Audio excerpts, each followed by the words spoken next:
Hello, how are you? Give me a hug. Kiss, kiss. How are you? Alright, so I made beautiful videos, well, in my opinion, and nobody watched them. So I've decided to just talk, and then whenever I go out, I make some videos, and then I just put them together because I don't want you to get bored. Because I'm a very private person, I'm an introvert, I don't want people to recognize me when I'm out. That's why I don't want you to see my face. There's nothing personal, obviously, because we don't know each other really. So, a little bit about me and why I have come to live in LA, aka Los Angeles. The city of angels, which really isn't the city of angels. Actually, some of the worst people live here. Which doesn't mean that they just live here. No, they haven't limited themselves to here, but there are angels who aren't really angels. When I first moved to USA, actually I landed on the East Coast.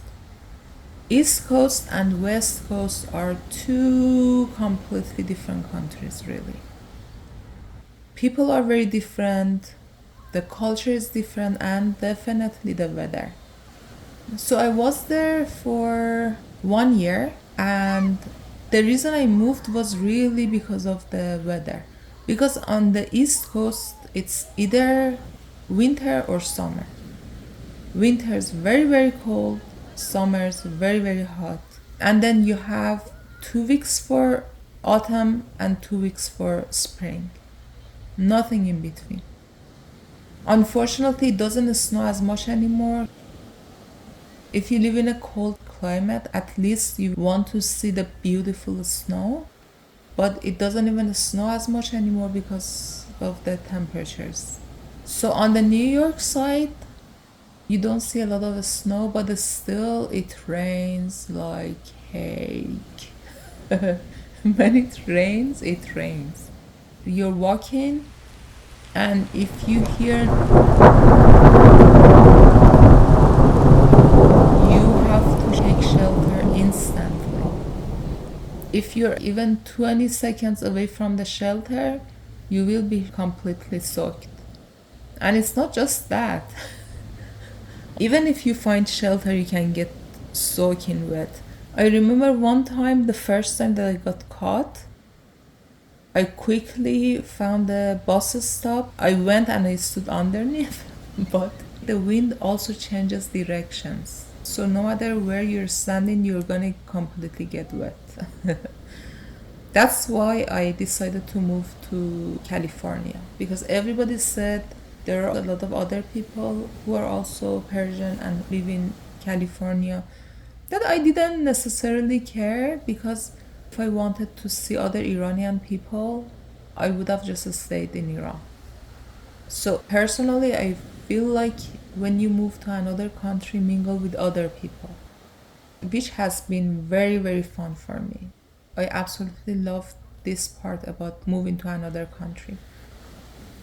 On the East Coast, it's not just about the weather, people are also very different. It's more formal. Like at work, they insisted that I had to stop wearing sneakers and I have to wear formal shoes. And all of us know formal shoes aren't really comfortable. I couldn't understand what they were saying. There was a guy who insisted that I had to dress like older white women. He told me to look at these women and see how chic they are. You have to dress like them. And I didn't want to tell him that, hey dude, you're an older white man. You like the way older white women dress. So don't try to tell me what to wear. This was another reason I had moved to USA. I hated that people told me what to wear. In my country, people are very, very friendly as a general rule. And that comes at the cost of being also nosy and wanting you to look like them as well or dress like them. Especially our men. Don't even go there. I mean, they are getting a little bit better, but still. But anyways, I moved all the way to USA, so another dude tells me what to dress. Which is what men do. They always tell everybody what to do. That's how their genetics work. So I flew to the West Coast, ironically and interestingly, on the 10th of September 2001, one day before the September 11 attack. But anyways, I moved to California. At first, I moved to the San Francisco area. I couldn't find a job there. By the way, San Francisco, absolutely gorgeous. Definitely, highly recommended to go and see it. Especially at night, it's like paradise. It's like you're in heaven, really. With all the lights, and it's very hilly. You see so many different levels of homes with lights. It's absolutely stunning. So after a few months that I couldn't find a job in San Francisco area, I bought a car and I drove down to Los Angeles. I was flabbergasted, completely baffled, all the negative feelings that you might have. The first exit I took, it wasn't in a nice neighborhood. It was a mishmash of whatever homes. The street wasn't really clean, wasn't really pretty. It was a small shops. And that's what I learned eventually about Los Angeles. Los Angeles is not like New York areas. It's a very spread out area with a lot of 1 or 2 level homes. There are apartment complexes, but not many of them. And high rises also very limited. And the homes basically are the homes that they built, or even most of the apartment buildings.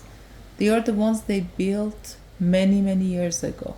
I think during the gold rush, whomever built a house, they've kept it. They just renovate it because it costs so much money to build a new house.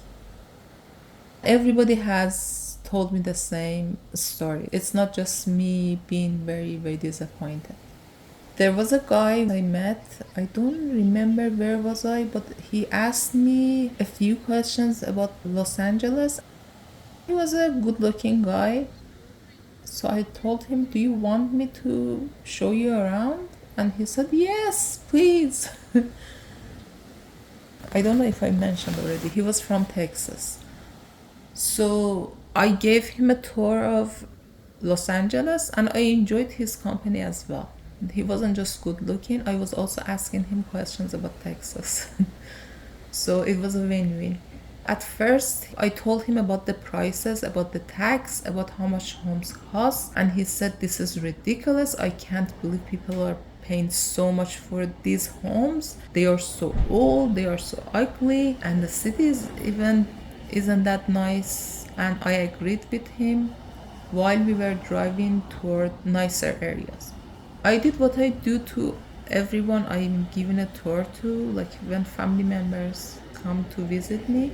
I've learned to give them the tour of the best parts of LA, which are the prettiest ones. Because I don't want them to feel like me when I first moved to Los Angeles. So I showed them the best parts. I take them to the very wealthy neighborhoods. And in Los Angeles, when a neighborhood is wealthy, it is wealthy. Actually, you don't even get to see the homes because they have blocked their whole estate with tall trees. Because it's illegal to have walls around your yards. So as usual, the rich and wealthy people find ways for themselves. So they plant very, very thick trees so nobody can see their property. I usually start telling people see where it starts and then just keep looking, and then we keep driving and we realize how big that property is. That property is, by the way, in a very good area in Los Angeles. That means it's very, very expensive. But you can't have too many wealthy people and huge properties. So eventually, 1 or 2 blocks away, we can actually see the homes that are very well maintained, they are big and they are beautiful. So I always take the relatives to these areas. And I took that Texan guy also to this area. And he said, oh, okay. But when I told him how much the homes cost, again, his mind was blown. He said you could get these homes for 1/10 of the price here. Then I took him to another area, which is a nice shopping area. I took him to the famous Rodeo Drive. Then he started slowly to open up that, okay, Los Angeles can be nice. There are some pockets that are very nice. Then I took him to the beach, and then he said, all right, now I realize why people are paying so much to live here. It was just then that he realized suddenly that the weather is so nice here and there are no bugs.